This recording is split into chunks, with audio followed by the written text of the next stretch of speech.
بسم اللہ الرحمن الرحیم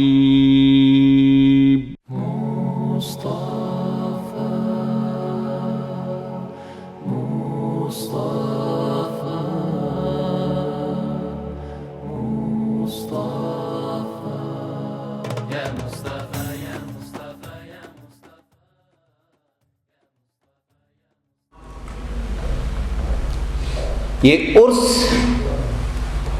پاک کی محفل ہے۔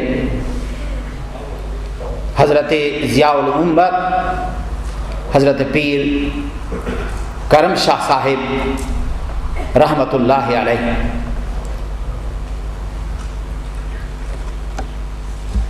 کبھی کبھی ہم کانفرنسیں دیکھتے ہیں، وہ کانفرنس ایک ذات کی، ایک شخصیت کی پروجیکشن مقصود ہوتی ہے۔ کبھی کوئی کانفرنس ایک عام سا جلسہ محسوس ہوتا ہے، اور عنوان تو ایک شخصیت کے حوالے سے ہے،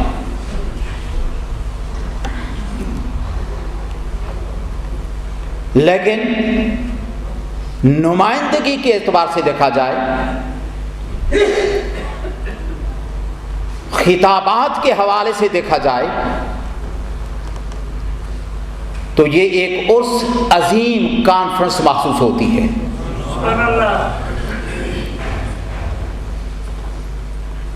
جو مقرر،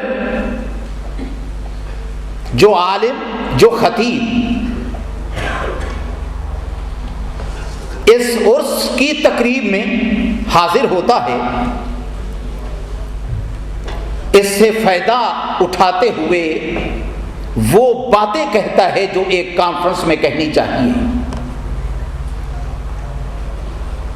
اور ہونا بھی چاہیے۔ حضرت پیرزادہ صاحب مبارک کے مستحق ہیں، بڑی محنت کی، بہت سٹرگل کی۔ ابتدا کو دیکھیں، محنت کرتے کرتے اس مقام پر پہنچے کہ جو اب ایک موسم بہار لگتا ہے، لیکن ابھی یہ کہیں گے نہیں موسم بہار، کیونکہ جب موسم بہار آ جاتی ہے تو پھر لوگ سست ہو کر بیٹھ جاتے ہیں۔ میں سمجھتا ہوں حضرت پیرزادہ صاحب کی منزل ابھی آگے ہے، بہت کچھ کرنا ہے۔ اس ملک کے حوالے سے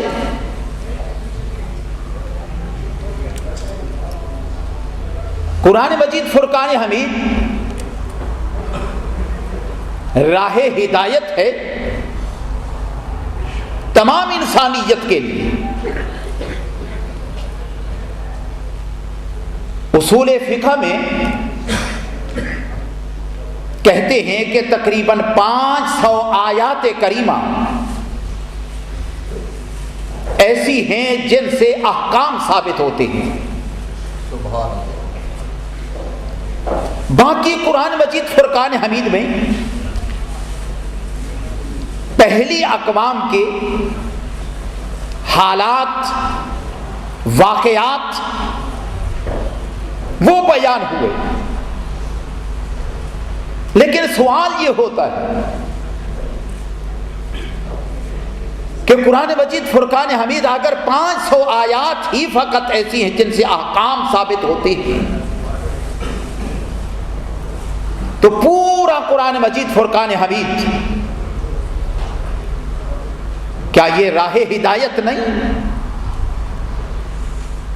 تو علماء، اسکالرز جواب دیتے ہیں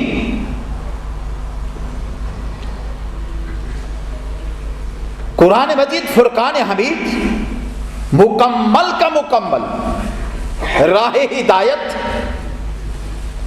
500 آیات کریمہ ایسی ہیں جن سے ڈائریکٹ احکام ثابت ہوتے ہیں اور دوسری آیات سے انڈائریکٹ بالواسطہ احکام ثابت ہوتے ہیں. کیونکہ جب پہلی قوموں کے واقعات پڑھتے ہیں، قوم نوح کا، قوم ثمود، قوم شعیب علیہم الصلاۃ والتسلیم، ان اقوام کے جب حالات پڑھتے ہیں، یا موسیٰ علیہ الصلاۃ والتسلیم کی قوم بنی اسرائیل کے حالات، تو جن کی تعریف میں قرآن مجید فرقان حمید کی وہ آیات ہیں، تو ان سے مقصود یہ ہے کہ ان کی ان کاموں کو، ان باتوں کو فالو کیا جائے. اور اگر پہلی قوموں کے حالات واقعات یوں آئے کہ ان کے ان کاموں کی وجہ سے، کرتوتوں کی وجہ سے، اعمال کی وجہ سے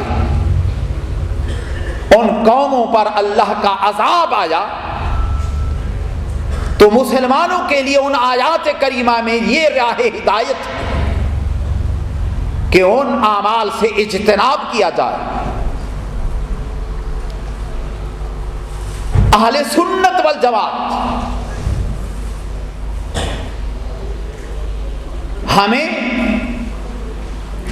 دوسری قوموں کے حالات کو دیکھ کر کہ کیسے ان کا عروج آیا پھر زوال ہوا، وہ عروج کے کیا اسباب تھے، کیا ریزن سے کیسے عروج حاصل کیا، پھر کیسے زوال آیا ان پر، اہل سنت والجماعت کو بھی اس سے سبق حاصل کرنا چاہیے. اور مسلمان جو سب کانٹیننٹ سے، بر صغیر سے یہاں آئے،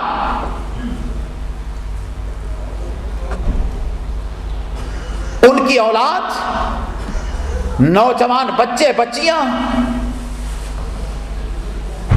ان کی ہدایت، ان کی تعلیم اور تعلم کے لیے انتظام کرنا یہ وقت کی اشد ضرورت ہے.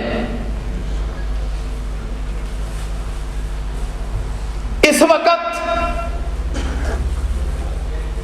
کئی اعتبار سے مسلمانوں کو چیلنجز ہیں. مسلمانوں کے جتنا بھی ایریاز ہیں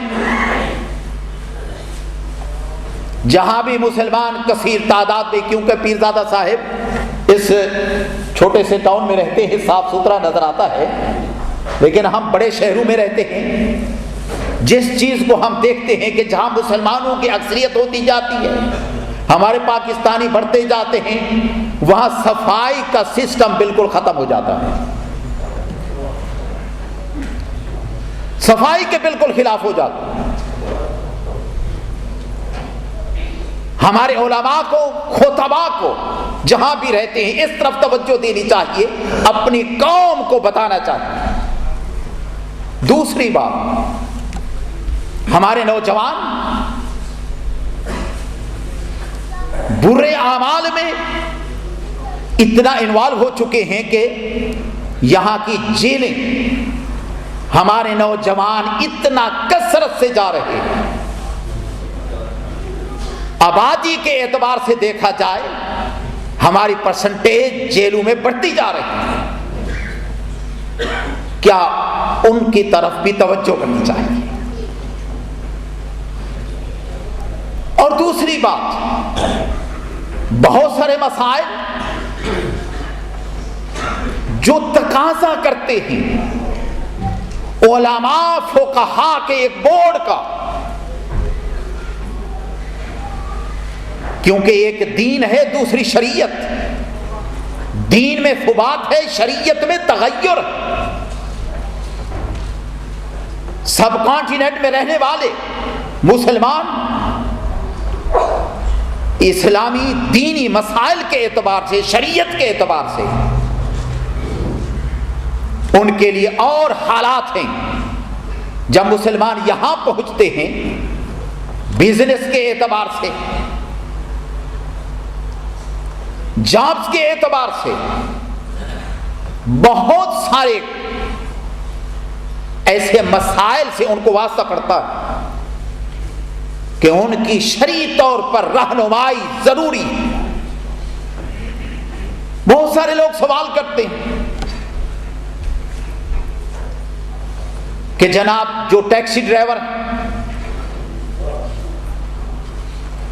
ایک سواری کو اٹھایا، کہیں شراب خانے چھوڑا، ایک شراب خانے سے اٹھایا دوسرے شراب خانے، تو ان کی روزی کے بارے میں کیا جواب؟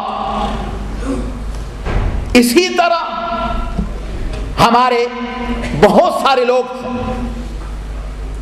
جو یہاں اولڈ ہومز میں کام کرتے ہیں، جب ان کو آگے خوراک دینا پڑتی ہے تو وہاں حلال بھی ہوتی ہے، حرام بھی چیزیں ہوتی ہیں۔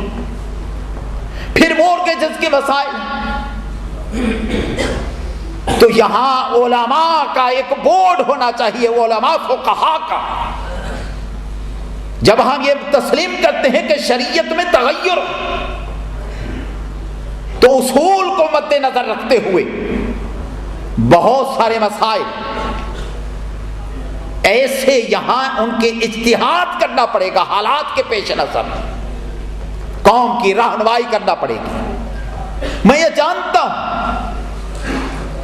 بہت سارے لوگ ایسے ہیں، یک رکنی کمیٹی ایک شریعہ کونسل بن جاتی ہے، لوگوں کے نکاح اور طلاق کھلوں کے مسائل لیٹر جاری کر دیتے ہیں نوجوان بچیوں کو، تمہاری طلاق ہو گئی، آگے جا کر نکاح کر سکتی ہے، اس کے خاوند کو پتہ بھی نہیں۔ وہ شریع کونسل، شریعہ کونسل ایک رکنی، ایک ہی عالم ہے، ایک یا عالم نہیں ہے جیسے بنایا ہوا ہے، کیا اتھارٹی ہے اس کی، کیا نمائندگی ہے؟ تو میں سمجھتا ہوں یہ بہترین سٹیج ہے، یہاں علماء کا، فقہاء کا ایک بورڈ بننا چاہیے جو ان شرعی مسائل میں قوم کی رہنمائی کرے۔ پیرزادہ صاحب کی مسائل، محنتیں، مشقتیں، جیسا کہ میں نے عرض کیا کامیابی کی طرف جا رہے ہیں، لیکن بہت ساری کامیابیاں ایسی ہیں، کبھی کبھی فرد واحد ایک کام ایسا کر جاتا ہے کہ جو پوری امت کی رہنمائی ہوتی ہے، اور وہ یہ ہوتا ہے علماء کا بورڈ بنا لیا جائے، نمائندہ بورڈ ہو، اور علماء فقہاء، تو وہ یہاں کے مسائل کو مد نظر رکھتے ہوئے، ان اصول کو دیکھتے ہوئے مسائل کا استنباط کریں۔ میری بہت ہی خوش قسمتی، بہت بڑی سعادت کہ آج کی اس تقریب میں خصوصاً حضرت ضیاء الامت رحمت اللہ علیہ کے عرسی تقریب اور اس عظیم الشان کانفرنس میں حاضری دی۔ دعا ہے اللہ رب العزت میری ان گزارشات کو مقبول و منظور فرمائے، اور ہماری اس سٹرگل میں، اس محنت میں، اس کوشش میں اللہ رب العزت ہمیں کامیاب و کامران فرمائے۔ وآخر دعوانا الحمدللہ رب العالمین۔